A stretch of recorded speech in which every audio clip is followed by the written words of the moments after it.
부탁드립니다. 그리스도 편지 설교를 듣기 전에 먼저 좋아요를 눌러 주시기를 바랍니다. 잠시 수고로 유튜브 알고리즘으로 다른 사람에게 복음이 전달될 수 있습니다. 전도를 하는 마음으로 부탁드립니다. 감사합니다. 누가복음 4장 18에서 19절을 보겠습니다. 신약성경 94쪽입니다. 누가복음 4장 18에서 19절입니다. 주의 성령이 내게 임하셨으니 이는 가난한 자에게 복음을 전하게 하시려고 내게 기름을 부으시고 나를 보내사 포로된 자에게 자유를 눈먼 자에게 다시 보게 함을 전파하며 눌린 자를 자유케 하고 주의 은혜의 해를 전파하게 하려 하심이라 하였더라. 희년입니다. 지난 시간에 레위기 25장에서 희년에 대한 율법을 말씀을 했습니다. 율법에서 말씀하는 희년에 대한 의미는 충분히 해석해서 말씀을 했다고 생각을 하고 있습니다. 물론 더 자세하게 말씀을 할 수 있지만 그 정도만 해도 누가복음에서 말씀을 하는 은혜의 해를 말씀을 하면 하나님께서 왜 모세에게 그 율법을 반포하게 하셨는가를 그리고 의미를 깨달을 수 있다고 믿고 있습니다. 성경은 의미예요.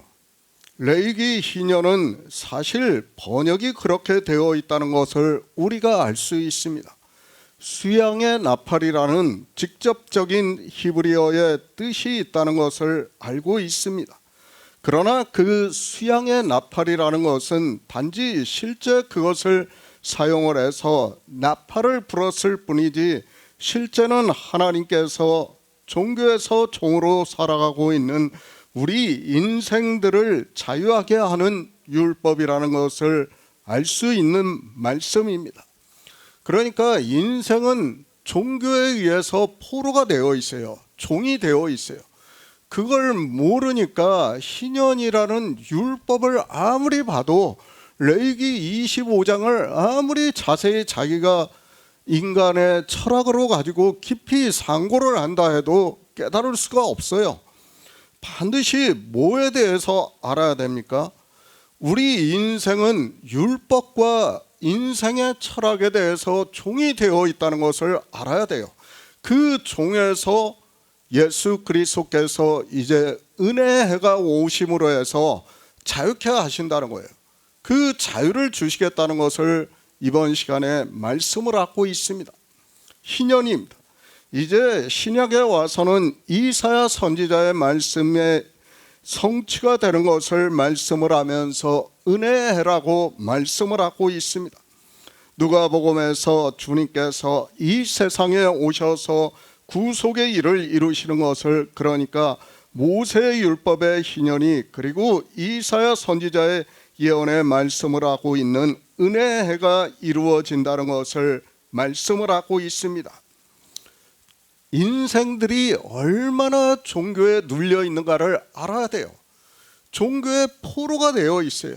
지금 우리가 이 시대를 보더라도 그래요. 그런데 사람의 철학으로는 어떻습니까? 그것이 하나님을 잘 믿는 것으로 생각을 해요. 예수 그리스도를 잘 믿는 것으로 생각을 하고 있다는 거예요. 거기서 인생의 철학으로는 어느 누구도 빠져나올 수 없어요.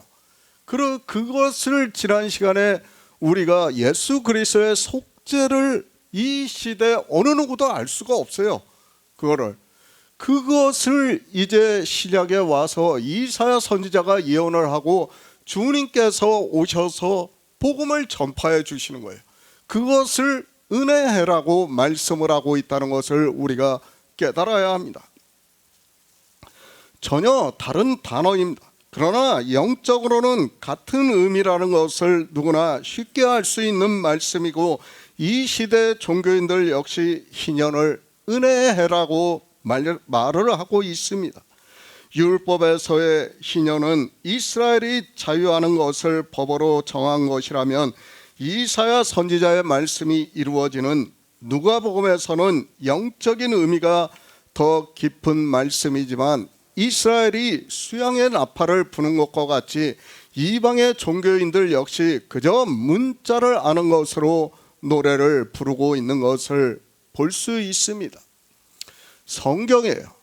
성경은 창조에 대해서 말씀을 하고 있습니다. 인생들이 가장 오해를 하는 게 뭡니까? 성경을 보면서 성경을 차례대로 봐요. 순서대로 봐요. 예? 순서가 아니에요. 성경은 물론 순서대로 기록이 되어 있다는 것을 제가 부정하지 않아요. 그러나 이 희년이라는 단어도 뭐예요? 순서가 아니란 말이에요. 이미 제가 지난 시간에 말씀을 했지만 창세 전에 있는 일이란 말이에요. 하나님의 영화를 갖다가 모세를 통해서 당시 근동 지방에 있던 그 희년이라는 율법을 비유로 해서 반포하게 하신 거예요. 그것을 깨닫지 못하면 어떻게 됩니까? 성문법으로 보게 되어 있다는 거예요. 그 법을 전혀 영의 일을 깨달을 수 없다는 것을 우리가 바로 알아야 됩니다. 그러니까 인생들이 가장 오류에 빠지는 게 뭐냐면 시간적 개념 안에서 보고 있다는 거예요. 성경을 차례대로. 절대 그렇지 않다는 것을 알아야 됩니다. 이미 하나님께서는 뭐예요? 영화를 다 받으셨어요. 그 영화를 받으신 일을 다만 인생의 역사적 사실을 근거로 해서 하나하나 말씀하고 있다 뿐이지 마치 성경을 그렇게 봐서는 안 된다는 거예요. 정말 우리가 바로 깨달아야 됩니다. 이 기초와 흔들림은 성경을 아무리 봐도 그 사람은 성경에서 무슨 말씀을 하고 있는지를 깨달을 수 없다는 것을 알아야 합니다. 희년에서도 자유를 말씀을 하고 있고 은혜에서도 자유를 말씀을 하고 있다는 것을 알아야 됩니다. 다 무엇의 자유입니까? 인간의 사상과 율법의 포로가 되어 있는, 종교의 포로가 되어 있는 우리를 자유하게 한다는 거예요. 그러니까 이 자유라는 단어를 너무 몰라요, 사람들이. 그냥 내가 민주주의 국가에서 사는 것으로 자유하다고 생각하는데 그것이 얼마나 무지한 이야기인가를 알아야 돼요. 그런 성경은 우리에게 그런 자유를 말씀하는 게 아니에요. 뭐예요? 영생에 대해서 말씀을 하고 있단 말이에요. 영생을 얻으라고 말씀을 하고 있는데 사람들은 그 영생을 얻는 일을 모르니까 어떻게 된다는 거예요? 인생의 철학에 그리고 종교에 의해서 포로로 살아가고 있다는 거예요. 내가 포로로 살아가고 있으면서도 그것이 포로라는 것을 몰라요. 왜 모릅니까? 그것이 인생의 종교성이고 철학이란 말이에요. 그리고 마치 성경이 그렇게 기록이 되어 있는 것과 같이 보이니까 다 성경을 그렇게 보고 있다는 것을 우리가 바로 알아야 합니다. 인생들입니다. 육체의 자유를 생각하면서 영의 일에 대해서는 전혀 깨닫지를 못하고 있습니다. 지금 육체가 자유하는 것을 성경에서 말씀을 하고 있습니까? 성경을 보더라도 육체의 자유와는 아무 상관이 없다는 것을 잘 알 수 있습니다. 그런데도 성경에서 말씀하는 자유가 무엇인가를 모르고 있습니다. 그저 자기들이 자유민주주의 국가에서 사는 것으로 마치 성경 말씀이 그대로 응한 것과 같이 노래를 부르고 춤을 추고 있는 것이 종교인들이에요. 종교인들을 보세요. 자유를 얼마나 외치고 있어요. 그런데 그들이 자유를 압니까? 몰라요. 아무것도 모르면서 그저 자유라는 단어를 가지고 이야기를 하고 있어요. 성경에서 말씀하는 것은 우리 육체의 일이 아니에요. 제가 계속 말씀을 하고 있지만 우리 육체가 자유하는 것과는 아무 상관이 없다는 것을 알아야 합니다. 은혜의 해입니다. 그리고 율법의 희년입니다. 같은 말씀입니다. 그리고 같은 영의 일을 비유로 해서 말씀을 하고 있다는 것을 깨달아야 합니다. 우리 육체의 자유를 말씀하는 것이 아니라 우리 인생은 다 종교에 의해서 그리고 인생의 철학에 의해서 종이 되어 있다는 것을 말씀을 하고 있고 그 일을 깨닫지 못하면 그에게는 죽을 때까지 은혜의 해가 임하지 않는다는 것을 알아야 합니다. 그러니까 지난 시간에 무엇을 말씀했습니까? 매 안식년에 토지 소산을 먹어야 돼요. 우리는 반드시 토지 소산의 소출을 먹어야 돼요. 그 토지 소산의 소출이 뭡니까? 성경 말씀에요. 예수 그리스도께서 이 세상에 오셔서 이루신 구속의 일이에요. 그러니까 성경의 율법을 보시기 바랍니다. 유월절에도 먹으라고 말씀하고 있어요. 그렇죠? 그리고 희년에서도 토지 소산의 소출을 먹으라고 말씀을 하고 있어요. 그리고 신명기 14장의 11조에서 뭐라고 말씀합니까? 거기서도 3번을 먹으라는 말씀이 있어요. 그런데 인생들은 먹을 생각을 안 해요. 먹을 생각을 안 하고 뭐에 꽂힙니까? 11조라는 그 단어에 꽂혀 있는 거예요. 거기에 꽂혀 있으니까 성경을 아무리 봐도 그것이 무슨 말씀인가를 깨닫지를 못해요. 신명기 14장은 우리에게 먹으라는 거예요. 그 토지 소산을 누가 이루셨다는 거예요? 주님께서 이 세상에 오셔서 이루신 구속의 일이라는 거예요. 그것을 비유로 해서 말씀을 하고 있어요. 역시 마찬가지예요. 희년도 마찬가지예요.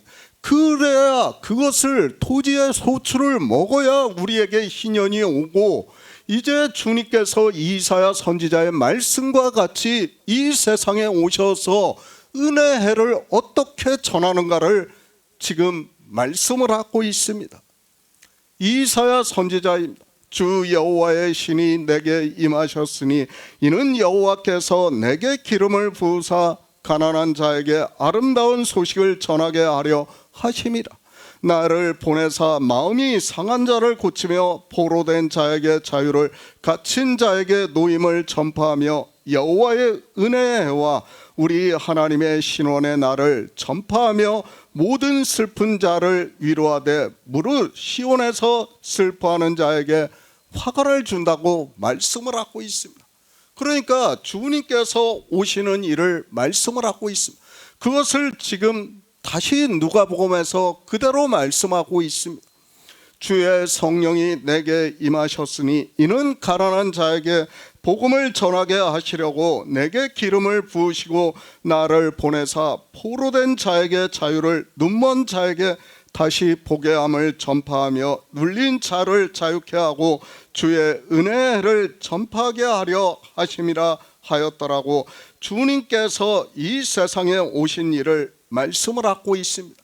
그러니까 우리가 누가복음의 은혜의 해를 알려면 지난 시간에 희년에 대해서 반드시 알아야 돼요. 희년을 모르고 은혜의 해를 이야기한다는 것은 그건 다 거짓말이에요. 알 수가 없어요. 우리가 은혜가 올 수도 없어요. 우리에게 먼저 뭐예요? 소출을 먹어야 돼요. 토지의 소출을 먹어야 되는데 그 소출을 먹어서 우리에게 속죄가 이루어져야 된다는 거예요. 그것을 먼저 믿은 성도들에게 지금 이사야 선지자가 예언을 하고 주님께서 오셔서 그 말씀을 그대로 인용을 해서 은혜의 해가 임하는 일을 말씀을 하고 있다는 것을 알아야 됩니다. 그러니까 기초는 지난 시간에 말씀한 레위기 25장이에요. 그것을 알아야 된다는 거예요. 은혜의 해입니다. 영적인 의미를 바로 알아야 합니다. 성경의 문자를 아는 것으로 은혜의 해가 임했다고 하는 것은 초등학생이 성경을 보고 아는 것을 말하는 것과 같다는 것을 알아야 합니다. 그렇죠. 그거는 뭐 초등학생이 성경을 봐도 그 정도는 다 이야기할 수 있어요. 그것이 아니에요. 먼저 뭐가 돼야 된다고요? 반드시 희년이 와야 된다는 거예요. 희년을 믿어야 된다는 거예요. 희년을 믿은 성도들에게 이제 이사야 선지자의 예언의 말씀이 임하는 것을 말씀을 하고 있습니다. 구원입니다. 은혜의 해가 임함으로 해서 그 결과가 무엇인가 하면 그가 구원의 옷으로 내게 입히시며 의의 겉옷으로 내게 더하심이 신랑이 사모를 쓰며 신부가 자기 보물로 단장한 같게 하셨다고 말씀을 하고 있습니다. 그러니까 이 모든 일이 언제 이루어졌다는 거예요? 창세 전에 주님과 아버지가 함께 가지셨던 영화라는 거예요. 그것을 지금 주님께서 이 세상에 오셔서 이루시는 게 뭐예요? 토지의 소출이라고 말씀을 하고 있고 11조에서는 토지 소산이라고 말씀을 하고 있다는 것을 알아야 됩니다. 다 그렇게 비유로 말씀을 하고 있지만 사람들은 먹을 생각을 안 해요. 성경은 율법에서부터 먹으라고 말씀을 하고 있어요. 그리고 주님께서 그것을 보여주시면서 어떻게 합니까? 보리떡 5개로 5,000명을 먹이시고 내 살은 생명의 떡이라고 말씀을 하고 있지 않습니까? 그 떡을 먹어야 된다는 거예요. 그런데 인생들은 그 떡을 어떻게 먹어야 하는지를 모르고 그저 성경의 문자만을 보고 있습니다. 포로입니다. 종교의 포로가 되어 살아가고 있는 그들이 자기들의 육체의 자유를 누리는 것으로 구원을 받았다고 생각을 하고 있습니다. 얼마나 무지한 생각이라는 것을 쉽게 깨달을 수 있는데도 성경에서 말씀하는 종의 의미를 전혀 모르니까 그저 자기 육체만을 보고 인생의 철학으로 이야기를 하고 있습니다. 은혜의 해입니다. 우리 인생들에게 어떻게 은혜의 해가 임하는가를 성경에서 자세하게 말씀을 하고 있습니다. 그런데 인생들은 그저 은혜의 해라는 단어를 아는 것으로 그리고 희년이라는 단어를 아는 것으로 자기 육체를 보고 자유하다고 은혜의 해가 임했다고 말을 하고 있습니다. 종교 안에서 내가 자유롭게 신앙생활을 하는 것으로 은혜의 해가 임했다고 하지 마시기 바랍니다. 우리가 잘 알지 않습니까? 민주주의 국가하고 공산주의 국가 체계가 생긴 게 얼마나 됩니까? 불과 200년도 안 돼요. 그거는 왜 그것을 보고 마치 내가 자유하는 것처럼 주장을 합니까? 그것처럼 무식한 사람들은 없다는 것을 알아야 됩니다. 지금 성경에서 우리에게 그런 체계의 자유를 말씀하고 있습니까? 아니에요. 우리에게 영적인 일을 말씀을 하고 있습니다. 이제 뒤에서 다시 말씀을 하겠지만 우리는 종교의 포로가 되어 있어요. 그리고 인생의 철학의 포로가 되어 있다는 거예요. 그거에서 포로에서 자유케 해주신다는 거예요. 복음을 들음으로 해서. 그런데 인생들은 깨닫지를 못하고 있습니다. 희년입니다. 지난 이 시간에도 말씀을 했지만 아버지께서 내게 하라고 주신 일을 내가 이루어 아버지를 이 세상에서 영화롭게 하였사오니 아버지여 창세 전에 내가 아버지와 함께 가졌던 영화로서 지금도 아버지와 함께 나를 영화롭게 하시는 일을 희년이라는 율법으로 반포를 해서 우리 성도가 진리로 인도하심을 받아 믿을 수 있게 말씀을 하고 있다는 것을 깨달아야 합니다. 하나님 나라입니다. 히브리서에서도 우리의 믿음이 역사를 하는 일을 말씀을 하고 있고 이미 믿는 우리들은 저 안식에 들어가는도다. 그 말씀하신 바와 같으니 내가 노하여 맹세한 바와 같이 저희가 내 안식에 들어오지 못하리라 하셨다 하였으나 세상을 창조할 때 그 일을 이루었느니라고 말씀을 하고 있습니다. 이렇게 성경은 창조가 다 이루어진 일을 단지 인류의 역사를 통해서 이스라엘을 통해서 비유로 해서 말씀을 하는 거예요. 그런데 그것을 차례대로 보면 되겠습니까? 안 돼요. 절대 성경이 해석이 될 수 없다는 것을 우리가 바로 알아야 합니다. 성경은 그렇기 때문에 믿음을 말씀하는 거예요. 우리에게 그 일을 증거를 받아 믿으라고 말씀을 하고 있지만 사람들은 이 믿음의 비밀을 모르고 있습니다. 요한복음 1장 32절을 보겠습니다. 신약 성경 143쪽입니다. 요한복음 1장 32절입니다. 요한이 또 증거하여 가로되 내가 봄에 성령이 비둘기같이 하늘로서 내려와서 그 위에 머물렀더라. 성경입니다. 인생들이 성경을 자기 철학으로 그저 문자 그대로 보고 있습니다. 저는 도무지 이해가 되지 않습니다. 이 세상의 어려운 책을 보면서도 그것에 대해서 깊이 생각을 하는 인생들이 자기들이 믿는다고 하는 하나님이 선지자들을 감동을 해서 기록하게 하신 말씀을, 아니 유일하신 참 하나님의 말씀이라고 하는 그들이 성경을 그저 인생의 언어로 자기 철학으로 보고 있다는 그 자체가 하나님을 믿지 않겠다고 하는 것과 같다는 것을 알아야 합니다.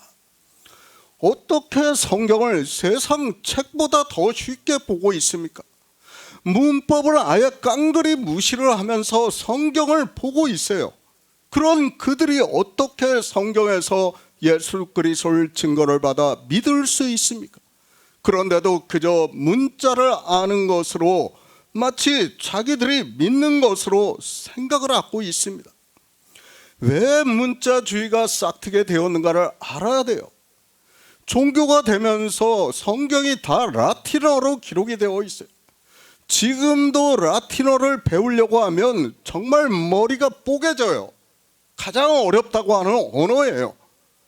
그 어렵다는 언어를 익히기도 어려운데 거기서 의미를 안다는 것은 더욱더 불가능하다는 것을 알아야 돼요. 그렇기 때문에 인생들이 더욱더 종교에 빠져들어가면서도 자기가 무엇을 하는지를 모르고 있습니다. 지난 시간입니다.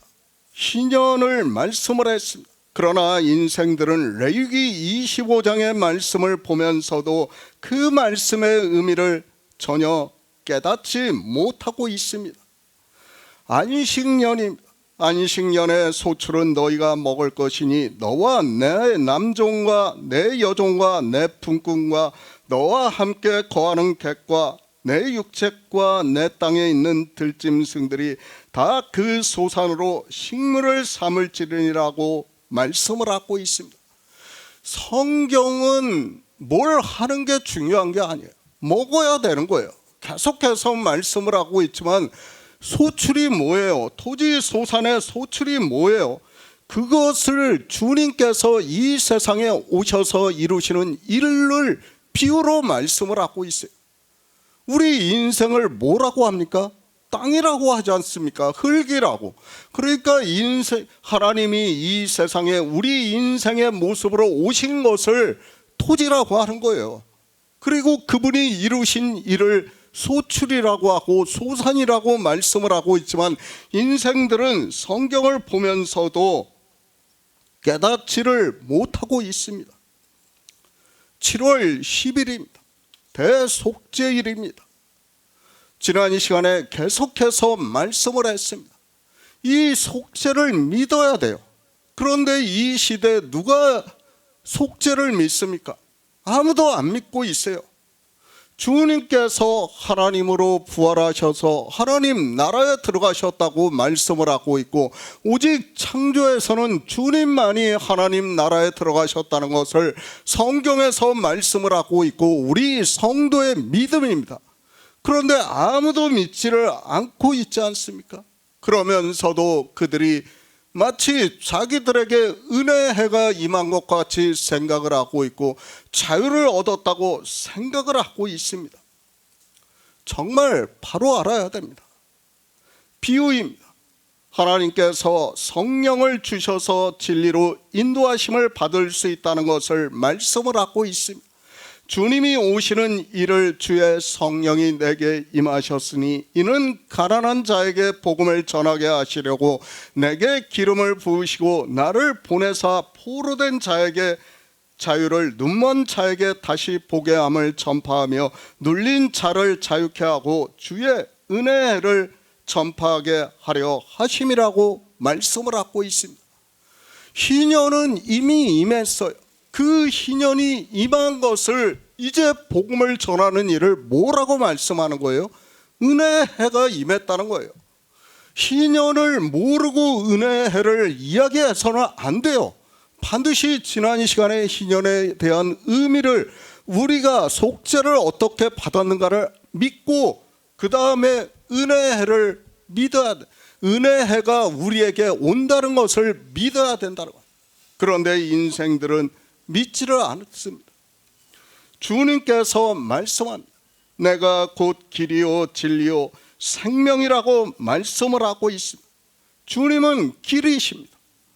우리가 영생을 얻는 일에 있어서도 길이고, 이제 주님께서 하나님 나라에 들어가시고 난 후에 복음을 전하는 일에 있어서도 길이라는 것을 잊어서는 절대로 안 되고, 이 길이라는 말씀의 의미를 바로 알아야 됩니다.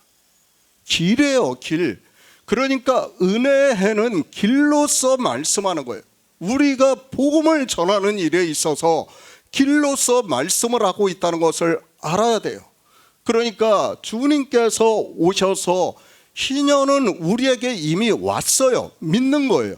그 희년이 온 일을 이제 그 희년이 어떻게 왔는가를 은혜로 보여주시는 거예요. 그 보여주시는 길에서 주님께서 먼저 성령을 받으시는 거예요.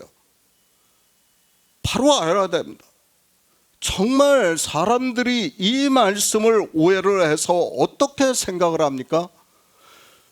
주님이 세례 요한의 세례를 받고 나서 성령이 임하시는 것을 보고 주님에게도 성령이 임했으니까 성령이 마치 하나님인 것처럼 주장을 하고 있습니다. 아니에요. 절대 그런 말씀이 아니에요. 정말 성경을 잘 보시기 바랍니다.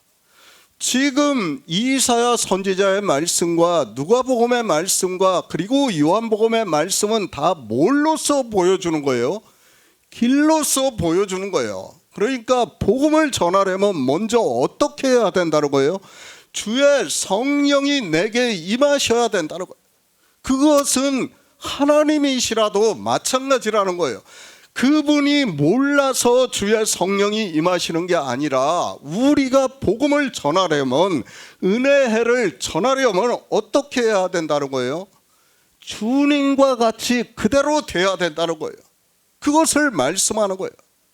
그러니까 지금 바로 세례 요한에게 세례를 받으시고 물에서 올라오니까 성령이 비둘기같이 하늘에서 내려오는 것을 보았다고 말씀을 하고 있지 않습니까? 그 길이에요.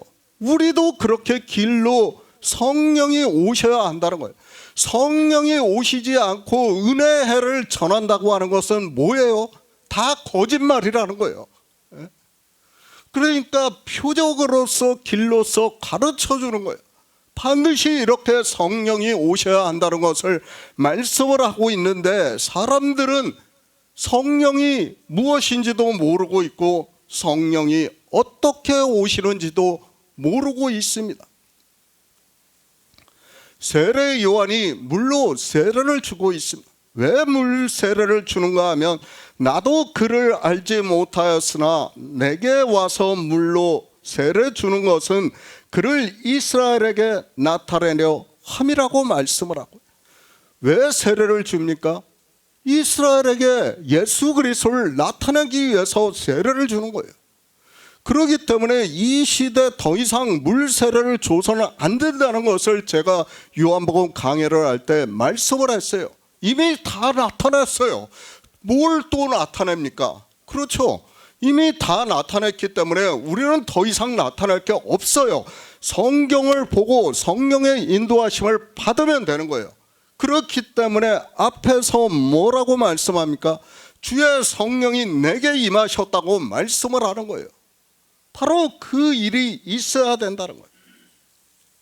하나님의 아들입니다. 성령이 오시는 것을 보면 그가 하나님의 아들이시라고 말씀을 하고 있어요.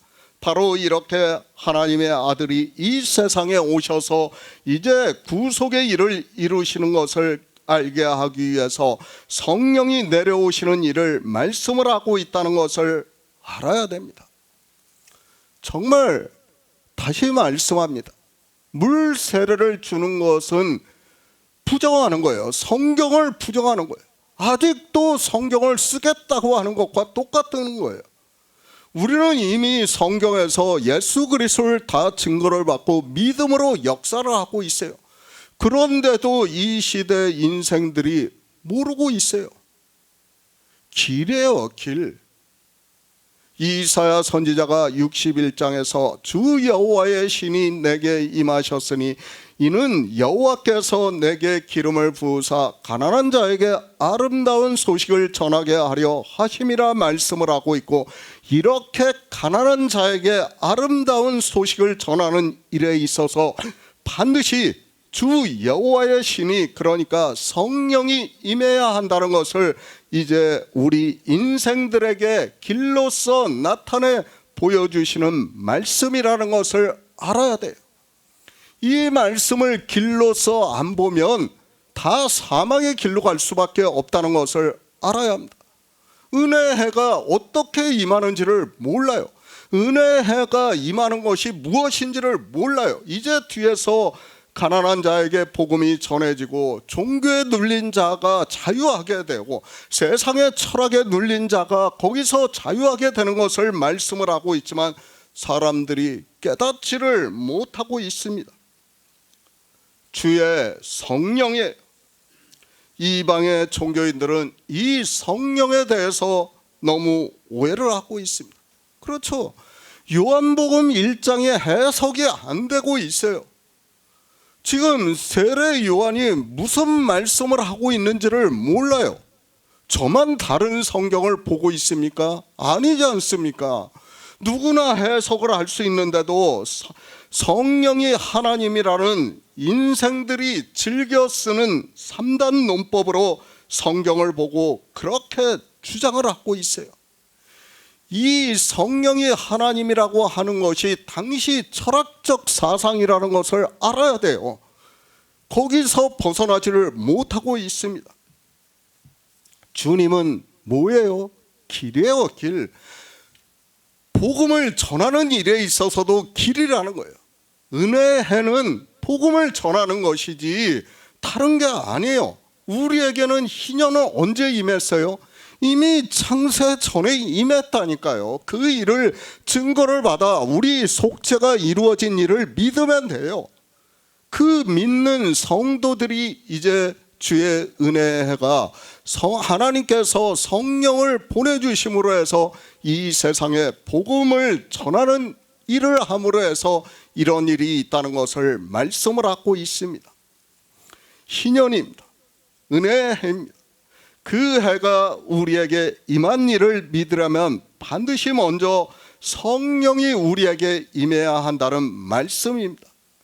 은혜의 해를 전하기 위해서 먼저 주님께서 이 세상에 오셔서 길로서 보여주시고 우리 역시 성령이 임해야 은혜를 전파를 할 수 있고, 그리고 듣는 성도들 역시 성령이 오셔야 믿을 수 있다는 말씀을 하고 있습니다. 주님은 하나님이에요. 성령을 굳이 안 받아도 돼요. 마치 요한복음의 말씀을, 누가복음의 말씀을 보고 주님이 성령을 받아야 하는 것으로 오해하지 마시기 바랍니다. 아니에요. 그분은 하나님이시기 때문에 지금 요한복음 1장에서도 뭐라고 말씀합니까? 그가 성령을 주시는 이라고 말씀을 하고 있지 않습니까? 성령을 주시는 이가 굳이 성령을 받을 필요가 있습니까? 없어요. 없는데도 인생들은 성경을 자기들이 보고 싶은 대로만 보고 있다는 거예요. 정말 이런 말씀을 깨닫지 못하면 사람들은 자기가 무엇을 하는지를 모르게 되어 있다는 것을 알아야 합니다. 이번 시간입니다. 은혜의 해를 말씀을 하고 있습니다. 희년을 믿어야 은혜의 해를 전할 수 있다는 거예요. 그 은혜의 해를 전하려면 어떻게 해야 된다는 거예요? 먼저 주의 성령이 내게 임하셔야 된다는 거예요. 그것을 주님께서 길로서 보여주시고, 우리가 사도행전을 보아서 알고 있지만 제자들이 복음을 전할 때 어떻습니까? 오순절이 임함에 성령이 임하시고 그때부터 제자들이 복음을 전하는 거예요. 그 전에는 제자들이 아무것도 하지를 못했어요. 바로 그것을 말씀하는 거예요. 성경은 이렇게 다 말씀을 하고 있는데도 인생들이 성경을 자의적으로 보면서 깨닫지를 못하고 있습니다. 누가복음 16장 19에서 20절을 보겠습니다. 신약 성경 123쪽입니다. 누가복음 16장 19에서 20절입니다. 한 부자가 있어 자색 옷과 고운 베옷을 입고 날마다 호화로이 연락하는데 나사로라 이름한 한 거지가 헌대를 앓으며 그 부자의 대문에 누워 주님이 오셨습니다. 분명한 목적을 말씀을 하고 있습니다. 주님께서는 주의 성령이 내게 임하셨으니 이는 가난한 자에게 복음을 전하게 하시려고 이 세상에 오셨다는 것을 말씀을 하고 있습니다. 마찬가지예요. 우리 역시 마찬가지라는 것을 알아야 합니다. 그러니까 주님께서 이사야 선지자의 말씀과 같이 먼저 길로서 보여주신 거예요. 그러면 우리도 성령이 오시면 어떻게 된다고요? 가난한 자에게 복음을 전한다는 거예요. 부자는 안 들어요. 종교 안에 있는 사람은 절대 복음을 전하면 듣지를 않아요. 아니 오히려 반발을 한다는 것을 알아야 됩니다. 이 시대도 마찬가지예요. 제가 이 복음을 전해보시기 바랍니다. 그들이 들을 것 같습니까? 안 듣는다는 것을 알아야 됩니다. 한 부자가 누구입니까?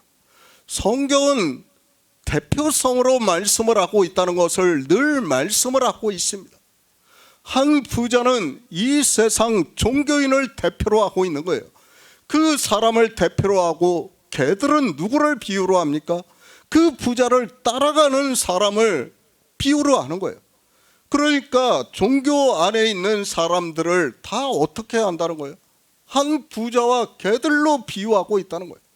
인생들의 의지예요. 그것이 인생들의 철학이라는 거예요. 다 어떻게 합니까? 하나님을 믿는다고 하면 어떻게 합니까? 다 자기가 예수 그리스도 잘 믿겠다고 이야기해요. 우리도 종교 안에서 다 그렇게 얘기했어요. 정말 믿음의 의지가 불탈 때는 어떻게 합니까? 기도를 하면서 저 잘 믿게 해주세요. 저 잘하겠습니다. 그게 인생이라는 것을 알아야 됩니다. 거기서 벗어날 수 없다는 것을 알아야 됩니다. 그런데 복음입니다. 은혜의 해입니다. 부자한테는 전해지지가 않아요. 종교 안에 있는 부자한테는 전해지지가 않는다는 것을 우리는 분명히 알아야 합니다. 그러면 주님께서 누가복음 16장에서 지금 한 부자와 거지 나사로를 비유로 말씀하고 있습니다. 대표성으로 두 사람을 말씀을 하고 있는 거예요. 그러면 우리는 성경을 보면서 내가 누구인가를 알아야 돼요. 내가 부자인가 가난한 자인가를 알아야 돼요. 내가 가난하다고 아무리 주장을 하면 뭐합니까? 그렇지 않습니까? 내 주장에 불과한 거예요. 그거는 어떻게 해야 됩니까? 성경에서 말씀하는 가난한 자가 되어야 돼요. 가난한 자가 되려면 어떻게 해야 됩니까? 주님께서 토지 소산의 11조를 드렸어요. 성읍에다 쌓아놨어요. 교회에다 쌓아놨다는 거예요. 그러면 그것을 누가 먹습니까? 객과 고아와 과부와 나그네와 레위인이 먹으라고 말씀을 하고 있습니다. 그렇게 먹어야 된다는 거예요. 그런데 인생들은 먹지를 않아요. 희년에 매 안식 년마다 먹으라고 해도 그 먹으라는 말씀은 눈에 들어오지를 않아요. 인생들의 철학이 뭐만 들어옵니까? 그냥 희년이라는 그 단어만 들어오고 있어요. 그리고 신명기 14장에 11조라는 단어만 들어오고 있어요. 다른 건 안 보여요. 그냥. 그러니까 주님께서 인생들에게 소경이라고 말씀을 해도 깨닫지를 못하고 있습니다.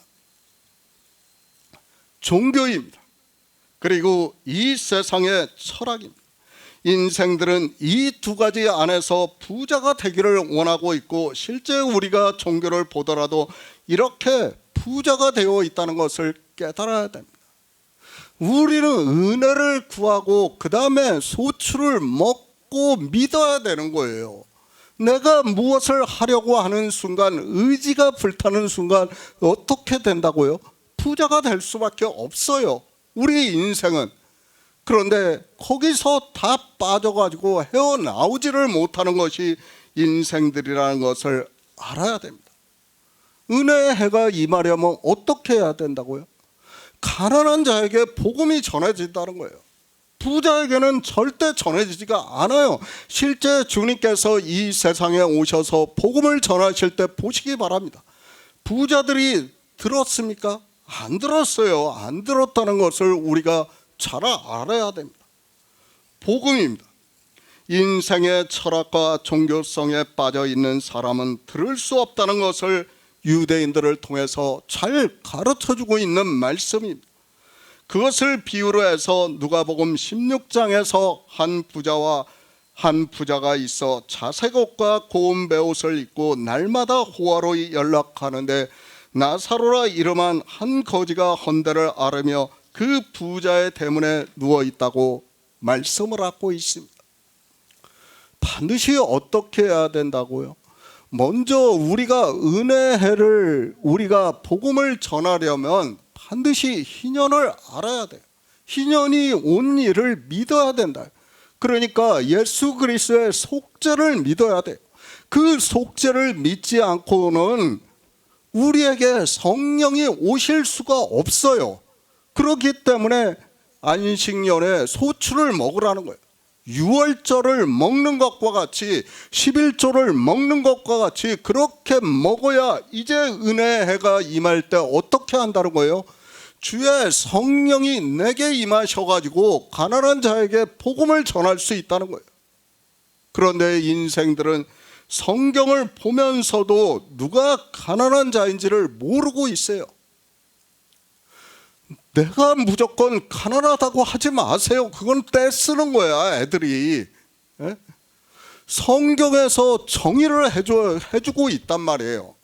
그러면 성경에서 말씀하는 가난한 자가 되어야 은혜의 해가 임했을 때 내가 복음을 들을 때 그 복음의 말씀을 듣고 믿을 수 있고 하나님께서 그런 자들에게 어떻게 한다고요? 성령을 보내주신다는 거예요. 반드시 이것은 율법에 정하신 대로 그대로 되는 거예요. 내 마음대로 되는 게 아니에요. 왜 율법에 정하셨겠습니까? 그렇게 하라고 정하신 거예요, 우리에게. 그런데 인생들은 이런 말씀을 보면서도 모르고 있어요. 자기가 어떻게 종교 안에서 부자가 되는지를 전혀 모르고 있어요. 그냥 가난하다는 말만 하고 있습니다. 아니에요. 절대 아니라는 것을 바로 깨달아야 합니다. 창조를 하셨습니다. 그리고 우리 인생을 하나님께서 보시고 이 성경을 기록하게 하셨다는 것을 바로 알아야 합니다.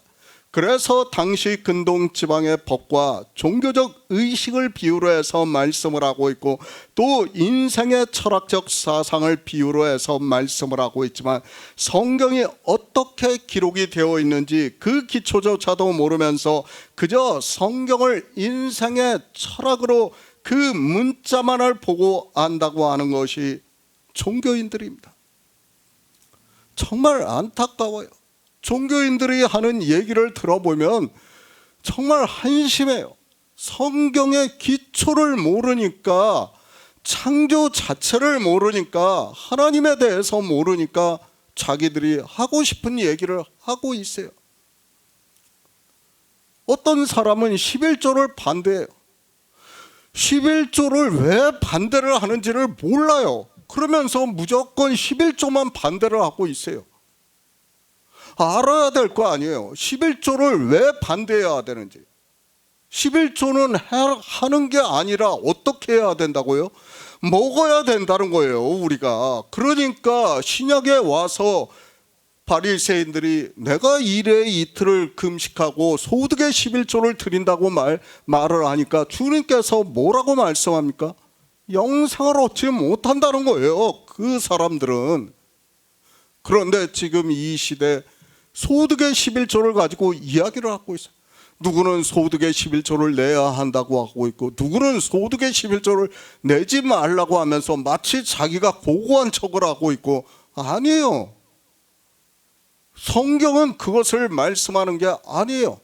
11조에서 가장 중요한 것은 뭐예요? 먹는 거예요. 지난 이 시간에 우리가 희년에 대해서도 말씀을 했지만 안식년에 우리가 해야 할 일은 뭐예요? 땅의 소출을 먹는 거예요. 그게 가장 중요한 거예요. 뭐가 중요한지도 모르고 성경을 자기들이 보고 싶은 대로만 보면서 이야기를 하고 있습니다. 은혜의 해가 임했습니까? 그 먼저 조건이 내가 가난한 자가 되어야 천국 복음을 들을 수 있다는 말씀을 하고 있습니다. 내가 부자로 살아가고 있는데 천국 복음이 전해질 수 있다고 생각을 하지 마시기 바랍니다. 이 천국 복음이 전해지려면 먼저 종교에서 나와야 돼요. 그리고 인생의 철학을 버려야 돼요. 반드시 이 두 가지를 하지 않으면 은혜의 해가 하나님께서 우리에게 성령을 보내주시지 않는다는 것을 분명히 깨달아야 됩니다. 이 시간에 분명히 깨달아야 됩니다. 아무리 말씀을 해도 주님께서 이 세상에 오셔서 유대인들에게 말씀을 해도 깨닫지를 못하고 있습니다. 가난한 자에게 복음이 전해진다는 것을 말씀을 해도 자기들이 가난한 자인가 부자인가를 모르고 있어요. 그들만 모릅니까? 이 시대도 마찬가지예요. 내가 왜 부자고 내가 왜 가난한가를 성경적 정의를 해야 돼요. 그냥 말로만 하지 마시기 바랍니다. 말로는 누구든지 다 할 수 있어요. 그건 어린아이도 할 수 있는 말이라는 것을 우리가 바로 알아야 됩니다. 주의 형제 야고보입니다. 내 사랑하는 형제들아 들을지어다. 하나님이 세상에 대하여는 가난한 자를 택하사 믿음에 부요하게 하시고 또 자기를 사랑하는 자들에게 약속하신 나라를 유업으로 받게 아니하셨느냐고 말씀을 하고 있습니다. 그러니까 세상에 대해서 가난해야 돼요. 율법으로 인생의 철학에서 우리는 가난해야 된다. 그래야 주의 은혜의 해가 임했을 때 그 복음이 들려질 때 우리가 들을 수 있다는 거예요. 그렇지 않고 내 철학적 지식과 종교성을 주장하면서 복음을 들으려고 하면 절대 들려지지 않는다는 것을 우리는 바로 알아야 합니다. 속죄입니다. 지난 이 시간부터 계속해서 말씀을 하고 있습니다. 그리스도께서 장래 좋은 일에 대제사장으로 오사 손으로 짓지 아니한 곧 이 창조에 속하지 아니한 더 크고 온전한 장막으로 말미암아 염소와 송아지 피로 아니하고 오직 자기 피로 영원한 속죄를 이루사 단번에 성소에 들어가셨느니라 말씀을 해도 문자로는 알고 있어도 이 속죄에 대해서 깨닫고 믿는 사람이 없습니다. 다시 말씀합니다. 소천이라는 단어 사용하면 안 돼요. 우리 성도는 그런 단어 사용하면 안 됩니다. 설령 우리 중에 누가 죽었다고 해도 그런 말 쓰면 안 됩니다. 오직 주님만이 하나님 나라에 들어가셨다는 것을 믿어야 돼요. 우리는 가난한 자예요. 우리는 영생이 없다는 것을 알아야 돼요. 믿어야 돼요. 그런데 인생들은 가난한 자가 되기를 원치 않아요. 자기들이 예수 그리스도를 잘 믿는다고 하면서 자기가 죽으면 이 신체와 영혼이 재연합을 해서 하나님 나라에 들어간다고, 그 말 자체가 이미 부자예요. 그들은 부자가 되어 있다는 것을 우리가 바로 알아야 됩니다. 시편 126편 1절을 보겠습니다. 구약성경 898쪽입니다. 시편 126편 1절입니다. 여호와께서 시온의 포로를 돌리실 때 우리가 꿈꾸는 것 같았도다. 자유입니다. 성경은 이스라엘을 비유와 예표로 해서 그들의 육체의 일을 통해서 우리의 영의 일을 말씀을 하고 있다는 것을 깨달아야 합니다. 우리가 영생을 얻는 일을 가르쳐주기 위해서 그들을 택하시고 그들을 통해서 말씀을 하는 것임을 바로 깨닫고 영의 일을 아는데 지혜를 구하는 성도가 되어야 합니다. 영의 일입니다. 그렇기 때문에 인생의 철학으로는 그가 아무리 뛰어난 지식이 있다고 해도 깨달을 수가 없습니다. 성경에서 희년을 말씀을 하고 있고 은혜의 해를 말씀을 하고 있지만 그것이 어떻게 자기에게 오는지를 전혀 모르고 그저 육체만을 가지고 이야기를 하고 있습니다. 이스라엘입니다. 그들은 우리의 예피와 경계라는 것을 알고 있어야 합니다. 그들을 보고 우리는 예수 그리스도의 은혜를 믿을 수 있다는 것을 깨달아야 합니다. 그런데도 성경을 이상하게 보고 있고 심지어는 문자 그대로 보면서 순전히 육체의 일로만 생각을 하고 있습니다. 앞에서도 말씀을 했지만 그저 민주주의 국가에서 사는 것을 보고 종교인으로 자유롭게 사는 것을 보고 성경에서 말씀하는 자유를 말하지 마시기 바랍니다. 성경에요. 그 자유 절대 말하는 거 아니에요. 그런데도 이 시대 종교인들은 마치 그것이 자유인 것처럼 이야기를 하고 있습니다. 민주주의 국가입니다. 다시 말씀을 하지만 200년밖에 안 됐다는 것을 알아야 됩니다. 우리나라의 종교인들이 특히 이데올로기 사상에 빠져 포로라든지 자유라든지 하는 말씀을 보고 이상하게 이야기를 하는 사람들이 많은데 성경은 이스라엘의 육체의 일을 통해서 우리의 영의 일을 말씀을 하고 있다는 것을 모르면 절대로 은혜의 해가 임할 수도 없고 복음을 듣고 믿을 수도 없다는 것을 알고 있어야 합니다. 가난한 자가 누군지를 모르고 있습니다. 그런 그가 복음을 전한다는 것이 얼마나 이상한 일인가를 생각해 보시기 바랍니다. 그런 그가 영적으로 자기가 무엇에 포로가 되어 있는지를 어떻게 깨달을 수 있겠습니까? 아니, 인생들은 종교에 의해서 포로가 되어 있으면서도 깨달을 수 있는 지혜가 없고 그저 육체적으로 종교의 자유를 누리는 것으로 영적으로는 포로가 되어 있으면서도 자유하다고 하고 있습니다. 정말 부탁드립니다. 우리는 종교에서 나온 사람이에요. 종교를 지지하지 마시기 바랍니다. 제가 정치를 말하는 것도 아니고 철학을 말하는 것도 아니에요. 지금 성경이 무엇을 말씀합니까? 우리가 포로에서 돌이킬 때 꿈꾸는 것 같았다고 말씀을 하고 있습니다. 그 포로가 어디입니까? 바벨론이에요. 바벨론에서 돌이킬 때 꿈꾸는 것 같아야 돼요. 정말 그런 경험이 없으면 안 된다는 것을 바로 알아야 됩니다. 그런데 종교를 이야기합니까? 말도 안 된다고 저는 생각을 하고 있습니다. 바벨론입니다. 짐승을 비유로 해서 말씀을 하고 있습니다. 그리고 그 짐승은 하나님을 믿는다고 하는 사람들의 종교를 비유로 해서 말씀을 하고 있습니다. 그래서 시편에서도 바벨론의 포로에서 돌아오는 것을 말씀을 하고 있고 요한계시록에서도 인생들이 짐승의 포로가 되어 있다는 것을 비유로 해서 말씀을 하고 있지만 자기들이 왜 포로가 되어 있는지를 전혀 모르고 있습니다. 시편 126편입니다. 어느 포로라는 것을 성경을 보는 사람이라면 다 알고 있습니다. 그러니까 바벨론에 의해서 포로가 되어 예루살렘이 완전히 멸망을 당해서 포로가 되어 끌려간 것을 말씀을 하면서 그 포로에서 여호와께서 시온의 포로를 돌리실 때 우리가 꿈꾸는 것 같았다고 말씀을 하고 있습니다. 이스라엘의 육체의 일을 비유로 해서 우리 인생 전체가 종교의 포로가 되어 있다는 것을 말씀을 하고 있습니다. 복음을 듣는 것이 이래요. 은혜의 해가 임하는 것이 이렇다는 것을 알아야 돼요. 포로에서 돌이킨다고 말씀을 하고 있지 않습니까? 그런데 아직도 그 포로된 바벨론을 바라보고 있다면 그는 어떤 사람입니까? 포로에서 아직 돌이키지 못한 사람이라는 것을 알아야 됩니다. 포로된 자입니다. 일부 사람입니까? 그것이 아니라 인생 전체를 비유로 해서 말씀을 하고 있습니다.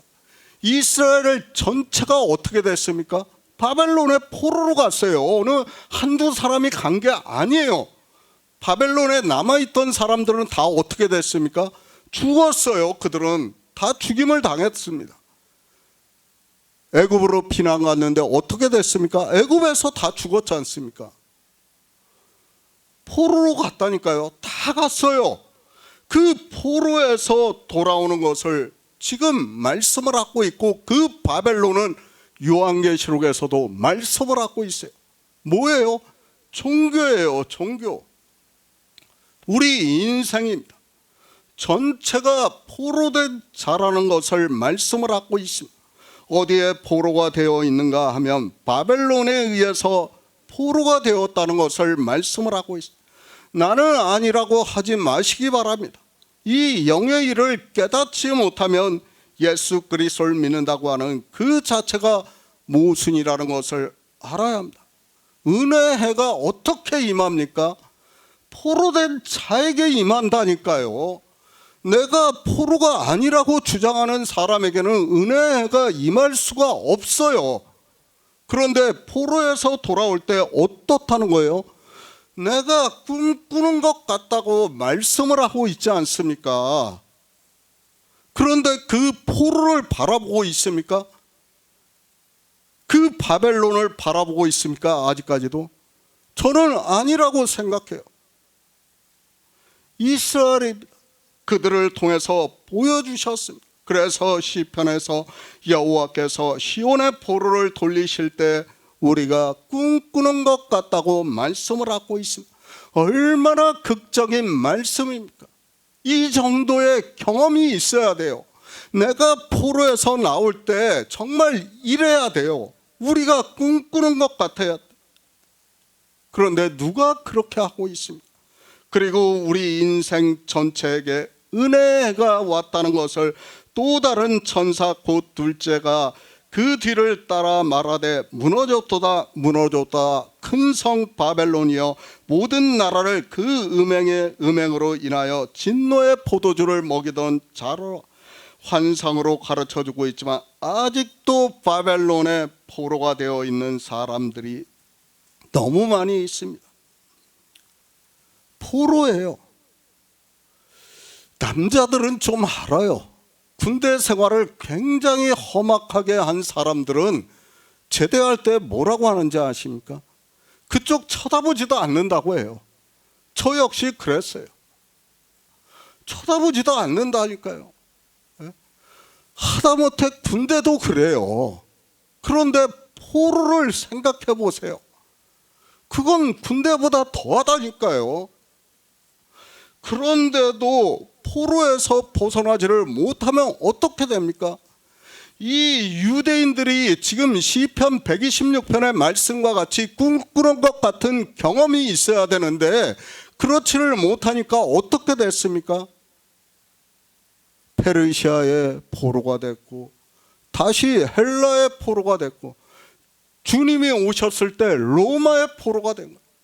몸은 돌아왔는데 어떻습니까? 그들의 사상은 아직도 포로로 있는 거예요. 주님이 오실 때까지도 아직도 자기가 포로가 되어 있는 걸 모르는 거예요.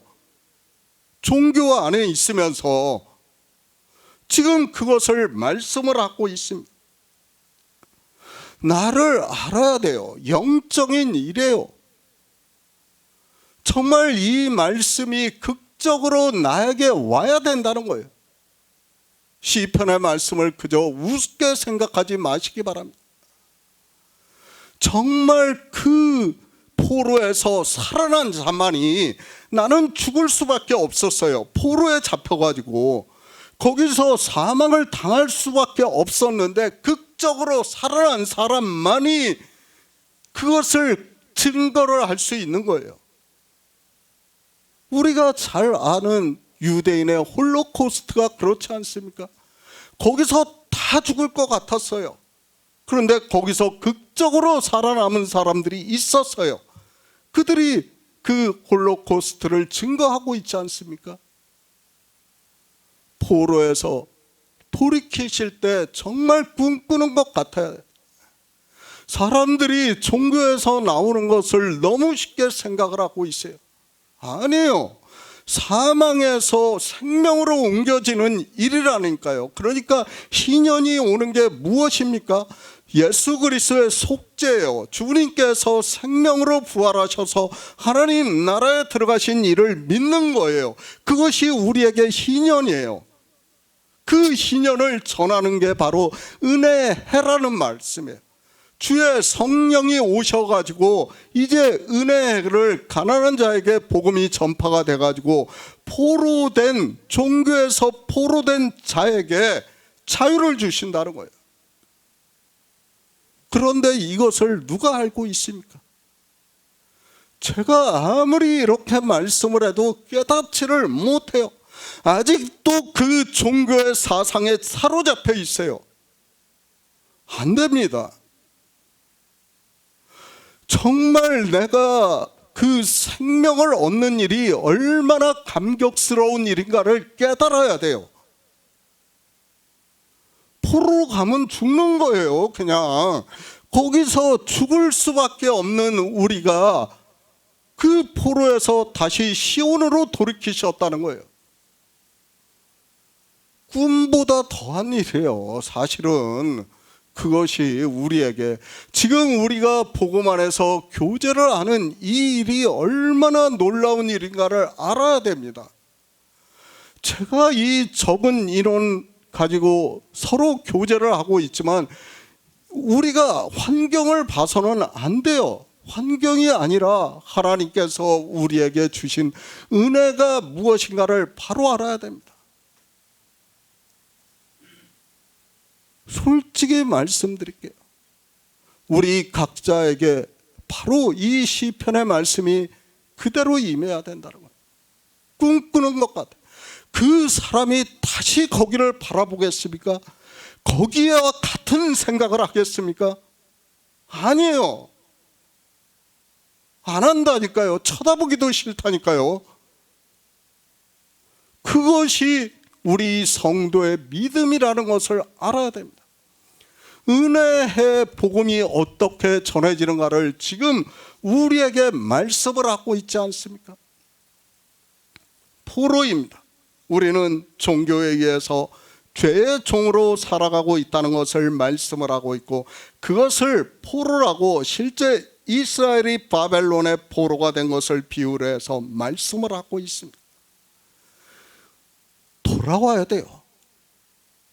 그냥 우리가 종교에 있다가 이 시대에 복음 안에서 교제를 하니까 아 그런가 보다 하면 안 돼요. 시편의 말씀이 정말 내 폐부를 찔러야 됩니다. 아 우리가 어떻게 영생을 얻는가를 알아야 됩니다. 그것을 알기 위해서는 먼저 희년이 임한 일을 믿어야 된다는 거예요. 그 일을 믿을 때 이제 이사야 선지자를 통해서 주의 성령이 내게 임하셨으니 예수님을 통해서 길로서 보여주는 거예요. 복음을 전하는 일. 그 복음이 누구한테 전해진다고요? 포로에 있었던 자들에게 가난한 자에게 전해진다는 거예요. 그때 우리가 꿈꾸는 것 같은 그런 경험을 하게 된다는 거예요. 그것을 우리에게 말씀을 하고 있습니다. 나에게 은혜가 실제 임한 성도만이 시편의 말씀이 가슴에 와 닿는다는 것을 알고 있어야 합니다. 여호와께서 시온의 포로를 돌리실 때 우리가 꿈꾸는 것 같았다는 이 말씀이 실제 내 경험이 되어야 하고 진노에서 벗어난 성도만이 이 말씀이 가슴 깊이 깨달을 수 있다고 믿습니다. 그렇지 않습니까? 우리는 이제까지 종교에 눌려 살았어요. 포로로 살았어요. 그런데 이제는 종교에서 벗어나서 참 생명을 믿을 수 있게 되었지 않습니까? 이게 얼마나 놀라운 일입니까? 그런데 인생들은 이것을 너무 쉽게 받아들이고 있어요. 아니에요. 저는 오직 이것만을 생각을 하고 있어요. 다른 것 생각하지 마시기 바랍니다. 세상 바라보지 마세요. 인생이요 잠깐이라니까요. 죽음은 잠깐이에요. 그저 1, 2초도 안 된다니까요. 창조에서 보면 우리는 지금은 실감이 안 나겠지만은 죽을 때 돼서 보시기 바랍니다. 그저 한잠 자고 난 거와 똑같다는 것을 우리는 바로 알아야 됩니다. 그것을 알게 하기 위해서 제가 이기적 유전자라는 책을 보시라는 거예요. 그래야 인생이 뭐라는 것을 좀 더 절실하게 깨달을 수 있다는 거예요. 은혜의 해입니다. 우리 성도는 믿음으로 역사를 하고 있습니다. 그래서 그 시작을 이사야 선지자는 주 여호와의 신이 내게 임하셨으니 이는 여호와께서 내게 기름을 부으사 가난한 자에게 아름다운 소식을 전하게 하려 하심이라 말씀을 하고 있고, 누가복음에서는 주의 성령이 임하셨으니 이는 가난한 자에게 복음을 전하게 하시려고 내게 기름을 부으셨다고 말씀을 하고 있지만, 그 기초가 되는 성령이 무엇인지도 그리고 성령을 어떻게 받는지를 모르고 있습니다. 자유예요, 우리에게. 처음에는 뭐에서 자유합니까? 종교에서 자유하는 거예요. 그리고 이제 다음에는 세상의 철학에서 자유해야 돼요. 그 두 가지가 오늘 말씀의 핵심이라는 것을 알아야 됩니다. 요한복음 9장 41절을 보겠습니다. 신약성경 163쪽입니다.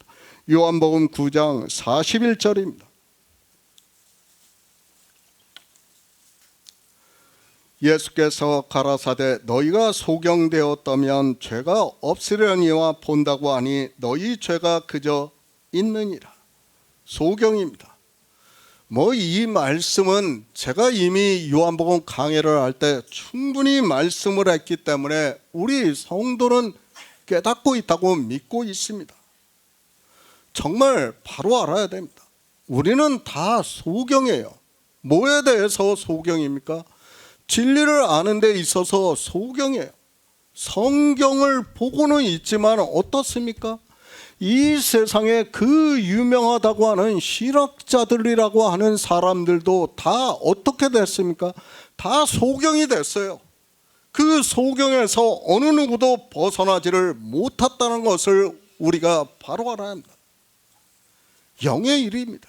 그러나 실제 나면서부터 소경인 사람을 대표로 해서 우리 인생 전체에 대해서 말씀을 하고 있습니다. 우리 인생은 나면서부터 어느 누구도 진리로 인도하심을 받을 수 없습니다. 그렇죠. 내가 어머니 뱃속부터 믿었다는 그런 이상한 이야기 하지 마시기 바랍니다. 그렇게 믿을 수 없어요. 어머니 뱃속에서 성령을 보내주셨다는 말씀 없어요. 성경에. 이상한 이야기 하지 마시기 바랍니다. 우리는 반드시 어떻게 해야 돼요? 먼저 소산을 먹어야 돼요. 반드시 예수 그리스도의 몸을 먹어야 된다는 거예요. 그 몸을 먹은 사람만이 속죄를 깨닫고, 그 속죄를 깨달은 사람에게 이제 주의 성령이 내게 임하셨으니 그가 가난한 자에게 복음을 전한다는 거예요. 누구에게 전하는 거예요? 종교 안에 있는 사람에게 전하고, 그 다음에 성경을 보고 있지만 다 소경이 되어 있는 사람들에게 복음을 전한다는 거예요. 그들을 듣게 믿게 한다는 거예요. 그러나 복음을 전하고 있지만 실제는 어떻습니까? 안 믿어요. 안 믿어. 인생들이 믿을 수 없는 말씀이라는 것을 알아야 됩니다. 나는 믿을 수 있다고 생각을 하지 마시기 바랍니다. 당시 유대인들이에요. 철학이 언제부터 생겼어요? 기원전 500년 전부터예요. 500년 전부터 인생들이 철학을 논하기 시작했어요. 그리고 가장 활발했던 때가 로마 시대예요. 그때 주님께서 오셨을 때. 그러니까 인생들이 지적 탐구가 가장 뛰어났던 때예요. 그때가. 그때 오셨는데 어떻습니까? 유대인들이 다 바리새인들이 돼가지고 소경이 되었습니다. 자기가 소경이면서도 소경이라는 것을 몰랐어요. 우리 인생 전체의 말씀을 하고 있는데도 어떻게 합니까? 자기가 소경인지를 모르면서 초등학생과 같은 대답을 하고 있습니다. 시편 148편입니다. 주님께서 이 세상에 오셔서 이루시는 일을 비유로 해서 말씀을 하고 있습니다. 여호와께서 소경의 눈을 여시며 여호와께서 비굴한 자를 일으키시며 여호와께서 의인을 사랑하시고 여호와께서 객을 보호하시고 과부와 고아를 붙드시고 악인의 길을 굳게 하신다고 말씀을 하고 있습니다. 우리가 할 수 있는 일이 아니에요. 그러니까 우리가 성경을 보고 예수 그리스도를 믿을 수 있는 일은 우리 지식으로 안 된다는 거예요. 누가 하신다고요? 여호와께서 하신다는 거예요. 하나님께서 반드시 우리에게 성령을 보내주셔야 우리가 모든 진리 가운데로 인도하심을 받아 예수 그리스도를 믿을 수 있다는 말씀을 하고 있습니다. 이사야 선지자입니다. 주님께서 오시는 일을 예언으로 하고 있습니다. 그 날에 귀머거리가 책의 말을 들을 것이며 어둡고 캄캄한 데서 소경이 눈을 볼 것이며 겸손한 자가 여호와를 인하여 기쁨이 더하겠고 사람 중 빈핍한 자가 이스라엘의 거룩한 자를 인하여 즐거워한다고 말씀을 하고 있습니다. 성경은 이렇게 우리의 영의 일에 대해서 인생들이 영의 일에 있어서 소경이라는 것을 가르쳐주고 있습니다. 그런데 어느 누구도 믿지를 않아요. 자기가 소경이라는 말씀을 받아들이지를 않고 있어요. 그것이 인생이에요. 율법이 소경으로 길을 잃게 하는 자는 저주를 받을 것이라 할 것이라고 말씀을 하고 있습니다. 역시 주님께서 이 세상에 오셔서 이루시는 구속의 일을 우리가 알아들을 수 있게 말씀을 하고 있습니다. 그러니까 오직 주님만이 우리 소경인 인생들의 길을 잃게 하시 않는다는 말씀이에요. 그분은 참 빛이시기 때문에 우리에게 빛으로 비춰주셔가지고 우리가 예수 그리스도를 보고 믿을 수 있게 하십니다. 우리 인생은 뭐예요? 성경은 계속해서 말씀을 하고 있지 않습니까? 다 소경이에요. 성경에서 소경이라고 말씀을 하면 소경으로 받아들이시기 바랍니다. 나는 아니라고 주장하지 마시기 바랍니다. 주님이 오셨습니다. 그리고 우리에게 은혜의 해가 임했습니다. 그저 종교 안에서 예수 그리스도를 믿는다고 하는 것으로 은혜가 임했다고 하지 마시기 바랍니다. 바리새인들은 안식일이라는 날을 지키고 이방의 종교인들은 이제 주일이라는 날을 지키고 있습니다. 그렇게 날을 지키는 것을 사도 바울이 내가 수고한 것을 헛되게 한다고 말씀을 하고 있습니다. 누가 소경입니까? 그리고 누가 눈을 떠서 다시 보게 된 자입니까? 예수 그리스도를 영접하고 믿는 나면서부터 소경이었던 사람이 은혜의 해가 임함으로 해서 복음을 듣고 믿는다는 말씀. 그러나 진리에 대해서 자기가 나면서부터 소경이면서도 깨닫지 못하고 있는 바리새인들에게 소경이라는 것을 가르쳐주면서 본다고 하니 너희 죄가 그저 있다고 말씀을 하고 있습니다. 본다고 하지 말라는 거예요. 당시 철학에 빠져 있는 바리새인들에게 성경을 보고 안다고 하지 말라고 말씀을 하고 있지만 인생들은 나는 바리새인과 다르다고 생각해요. 다른 게 아니에요. 다 같다니까요. 우리는 다 한 혈통이에요. 성경에서 한 혈통이라고 말씀하는데 저 사람과 나는 다르다고 하면 두더기가 수십억 마리 있는데 거기서 다른 것을 찾아내는 것과 똑같다는 것을 알아야 됩니다. 다 똑같아요. 우리는 헛것이에요. 대표성입니다. 나면서부터 소경인 사람은 우리 인생 전체가 진리에 대해서 그렇다는 것을 가르쳐주고 있는 말씀입니다. 정말 다시 말씀합니다. 하나님께서 나에게 성령을 보내주시기 전에는 내가 안다고 해서는 안 돼요. 반드시 하나님께서 먼저 성령을 보내주셔야 돼요. 그 성령을 보내주시기 전에 믿어야 되는 게 뭐예요? 희년이에요. 희년. 속죄를 믿어야 된다는 거예요. 예수 그리스도의 속죄를 믿지 않고는 은혜의 해가 우리에게 임할 수 없다는 것을 우리가 바로 깨달아야 합니다. 그 표입니다. 예수 그리스도를 믿는다고 하지만 그가 진리로 인도하심을 받는가 아니면 아직까지도 소경인가를 알 수 있는 것이 율법의 행위를 하고 있는가를 보면 알 수 있습니다. 그러니까 율법을 단 한 가지라도 지키면 그는 소경이라는 말씀이에요. 우리는 분명히 깨달아야 됩니다. 로마서 8장 21절을 보겠습니다. 신약 성경 250쪽입니다. 로마서 8장 21절입니다. 그 바라는 것은 피조물도 썩어짐의 종로로 탄 데서 해방되어 하나님의 자녀들의 영광의 자유에 이르는 것이니라. 자유입니다. 계속해서 자유를 말씀을 하고 있습니다. 우리 육체의 자유를 말하지 마시기 바랍니다. 물론 그건 역시 인생 육체에 대해 있어서는 분명히 자유입니다. 그러나 성경은 영생의 말씀이고 그런 육체의 자유를 누리는 것으로 영생을 얻는 일과는 아무 상관이 없다는 것을 알아야 합니다. 성경입니다. 우리 인생을 가난한 자라고 말씀을 하고 있습니다. 그리고 종교에 의해서 우리 인생의 철학에 의해서 포로가 되어 있다는 것을 말씀을 하고 있습니다. 또 우리는 그가 아무리 지혜가 있다고 해도 그래서 평생 성경만 보고 산다고 해도 우리는 진리로 인도하심을 받을 수 없고 그래서 성경을 보고 있지만 소경을 비유로 해서 말씀을 하고 있습니다. 율법입니다.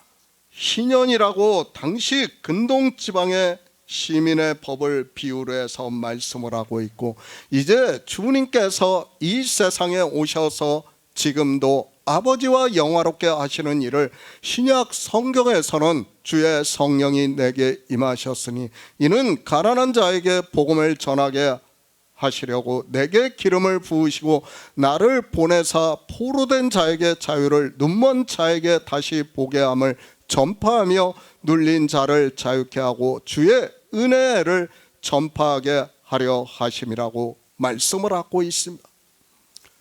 뭐에서 눌려 있습니까? 우리가 인생들의 가장 눌려 있는 게 무엇입니까? 이원론적 사상이에요. 그것을 지금 로마서에서 사도 바울이 말씀하고 뭐에서 자유하라는 거예요? 우리는 하나님의 아들들이 나타나기를 기다리는 자들이에요. 그 영광의 자유에 이르는 거예요. 그 일을 믿으라는 거예요. 그런데 인생들은 어떻게 생각을 하고 있습니까? 하나님을 믿는다고 하면서도 영생을 어떻게 얻는지를 몰라요. 영생이 무엇인지를 몰라요. 그러니까 종교 안에서 다 인생의 철학에 의해서 눌려 있어요. 무엇에 눌려 있습니까? 지옥이라는 것에 눌려 있다는 거예요. 지옥 없어요. 우리는 하나님의 아들들의 영광의 자유에 이르는 일만 믿으면 돼요. 그 일만 우리에게 있다는 것을 믿어야 돼요. 하나님은 사랑이에요. 우리 인생들을 그 피조물을 진짜 뭐 티끌보다 못한 인생들을 가지고 장난하시겠습니까? 하나님이 아니라니까요. 하나님을 너무 모르는 거예요. 그런 인생들이 어떻게 합니까? 다 눌려 있다는 거예요. 자기 철학에 눌려 있는 거예요. 종교의 포로가 되어 있고 거기다 또 자기 철학에 눌려 있어요. 그것을 말씀하는 거예요. 우리 인생이 처한 상황을 가르쳐주고 있습니다. 포로가 되었다는 것을, 그리고 소경으로 산다는 것을, 그리고 눌린 자라는 것을, 그러니까 억압을 당한다는 것을 가르쳐주고 있습니다. 우리 그렇죠. 여기 와서 영생에 대해서 처음 말씀을 듣기까지 어떻습니까? 전설의 고향같이 생각을 했어요. 우리 다 그렇게 생각을 하고 그렇게 알고 있었어요. 그렇게 눌려 있다는 거예요. 우리 인생들이 다 종교에 들어가 있지만 왜 그렇습니까? 속죄를 모르기 때문이에요. 속죄를 모르니까 영생을 얻는 일을 모르고 그런 일이 예수 그리스도를 믿을 수 없고 그러니까 은혜의 해가 임하지를 않는 거예요. 그러나 속죄를 믿는 우리 성도들에게는 어떻다는 거예요? 은혜의 해가 임한다는 거예요. 그 은혜의 해가 임하면 소경이 눈을 뜨고 종교의 포로가 된 자가 종교에서 자유하게 되고 인생의 철학에 대해서 눌려있는 자들이 거기서 자유한다는 거예요. 그렇죠. 늘 인생들은 그래요. 내가 살면서 혹시 죄를 지면 어떻게 될까? 내가 죽은 다음에 어떻게 될까? 늘 고민하면서 살아요. 그러나 지금 사도 바울이 뭐라고 말씀합니까? 하나님의 아들들의 영광의 자유에 이르는 것이라고 말씀을 하고 있습니다. 우리는 자유해야 돼요. 그런데 성경에서 이렇게 자유를 말씀을 하고 있어도 인생들은 그 자유를 모르고 있습니다. 포로입니다. 내가 포로가 아니라면 주님이 오셔서 은혜가 임한 것이 나와 무슨 상관이 있는가를 생각해 보시기 바랍니다. 조상 대대로 하나님을 믿는 집안에서 살았다고 해보시기 바랍니다. 그리고 자유민주주의 국가에서 살면서 한 번도 포로된 적이 없어요. 그렇다면 그에게 지금 주의 은혜의 해가 임할 수 있습니까? 아니에요. 성경 말씀은 그저 공허한 말씀이 되고 만다는 것을 알아야 됩니다. 다 누구에게 하는 말씀이에요? 나에게 하는 말씀이에요. 지금 희년부터 해서 은혜해까지 연결을 해서 다 나에게 하고 있는 말씀인데 그런데도 인생들은 자기가 자유민주주의 국가에서 사는 게 뭐 그리 대단하다고, 그것이 뭐 자유라고. 아니에요. 자유 아니에요. 왕 밑에 살면서도 초기 교회 성도들은 믿었다니까요. 그들이 무슨 자유가 있었습니까? 자유 없었어요. 그런 가운데서도 그들은 복음을 듣고 예수 그리스도를 믿었다는 것을 우리가 바로 알아야 합니다. 참 안타깝습니다. 바리새인들과 조금도 다르지 않게 성경을 보고 있고 이야기를 하는 그들이 그저 종교 안에서 주여 주여 하는 것으로 예수 그리스도를 믿는다고 하고 있습니다. 우리 인생들의 영적인 상태를 비유로 해서 말씀을 하고 있지만 그 말씀을 보면서도 사오정과 같이 성경을 보고 있습니다. 눌린 자입니다. 깨뜨리다, 억압하다 등의 뜻이 있는 것으로 알고 있습니다. 그러니까 억압을 당하는 것으로 말씀을 하고, 이사야 선지자는 갇힌 자라고 말씀을 하고 있어요. 우리 인생 전체가 자기 철학에 의해서 그렇게 갇혀 있다는 것을 받아들여야 합니다. 그렇죠. 무당한테 가도 똑같은 얘기예요. 절에 가도 똑같은 얘기예요. 영생에 대해서 증거하는 곳이 있습니까? 아무도 없어요. 영생이 창세 전의 일이라는 말씀을, 하나님의 영화라는 말씀을 하는 사람이 있습니까? 그것이 믿음으로 역사를 하는 일이라는 것을 누가 증거를 하고 있습니까? 아무도 없다니까요. 바로 그 말씀이에요. 예수 그리스도를 믿습니까? 율법의 행위를 하고 있는 사람은 아직 은혜의 해가 임하지 않은 사람이고, 그런 사람은 예수 그리스도를 믿는 사람이라고 할 수 없어요.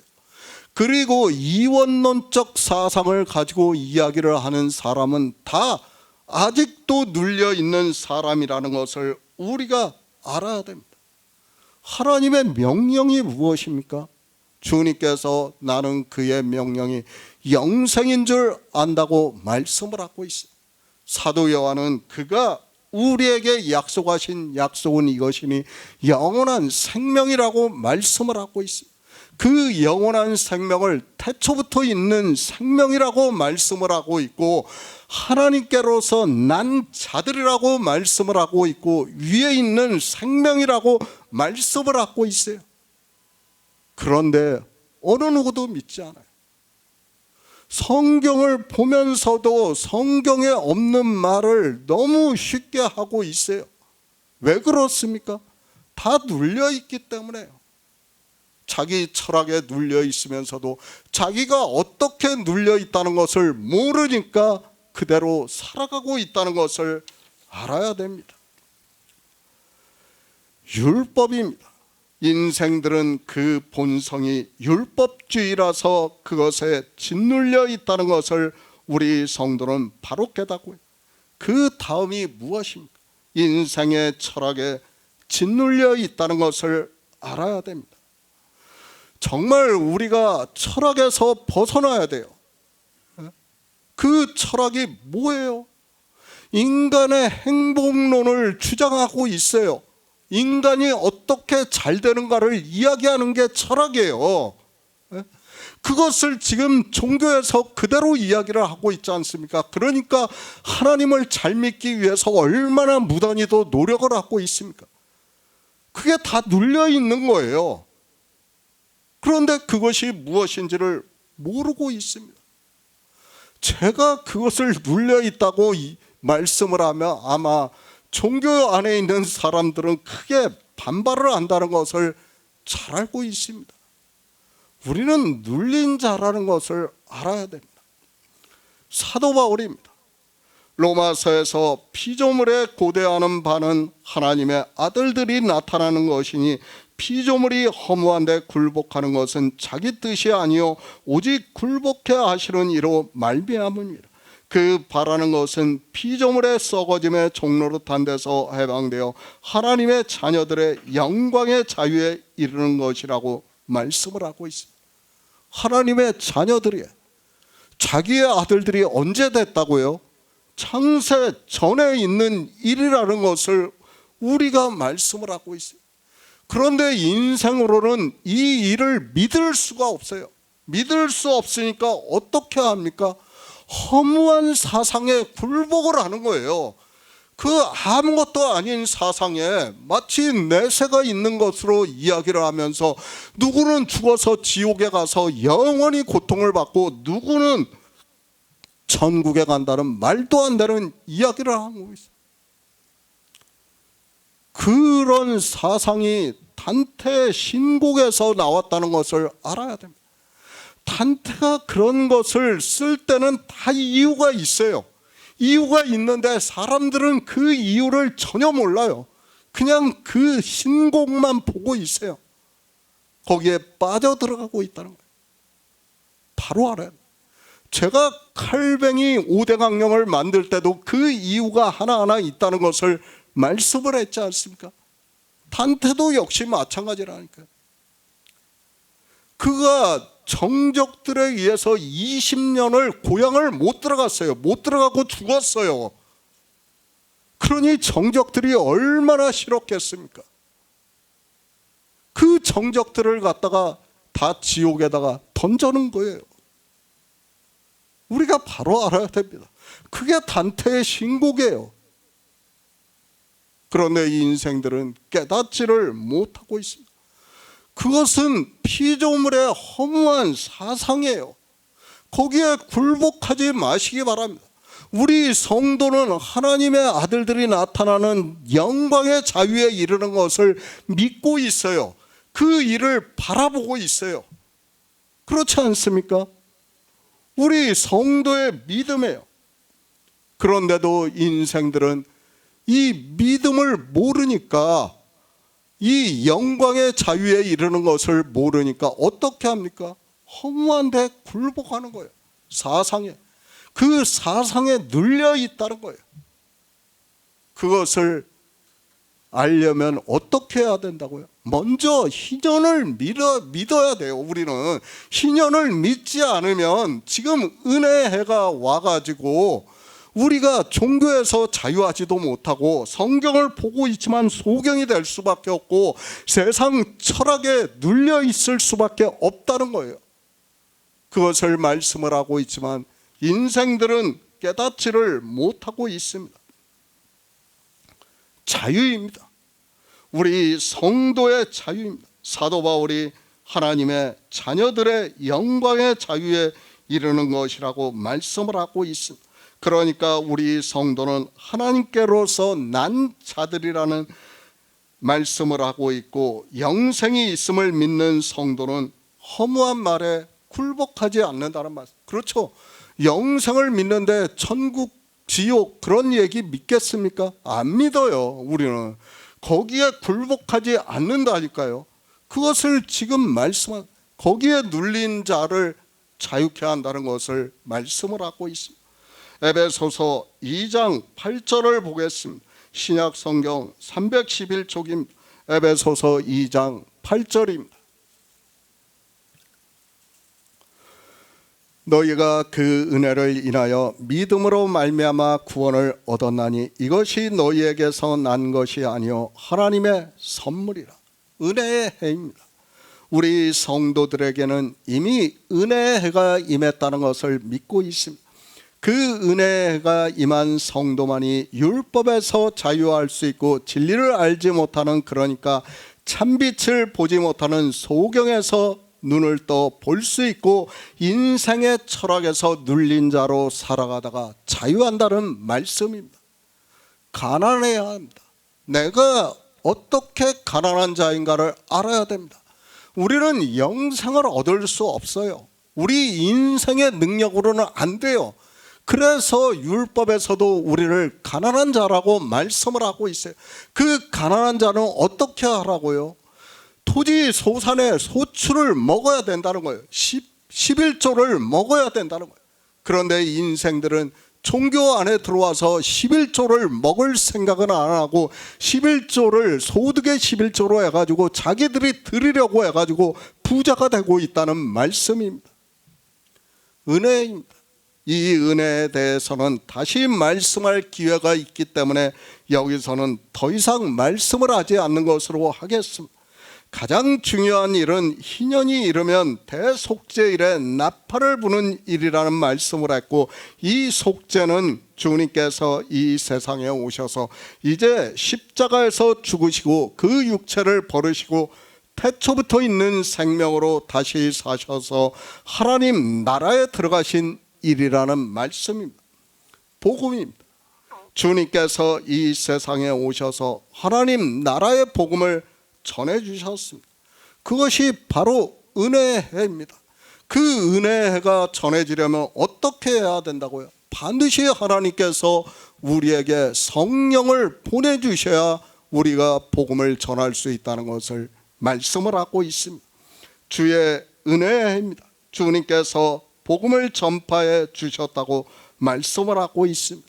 인생의 철학으로는 믿고 싶어도 믿을 수 없는 일이지만 하나님께서 우리 성도들에게 성령을 보내주심으로 진리로 인도하심을 받아 믿음으로 역사를 하고 있습니다. 희년의 나팔 소리를 듣고 예수 그리스도를 증거를 받아 믿음으로 역사를 해서 하나님 나라에 들어가는 성도가 되시기를 부탁드립니다.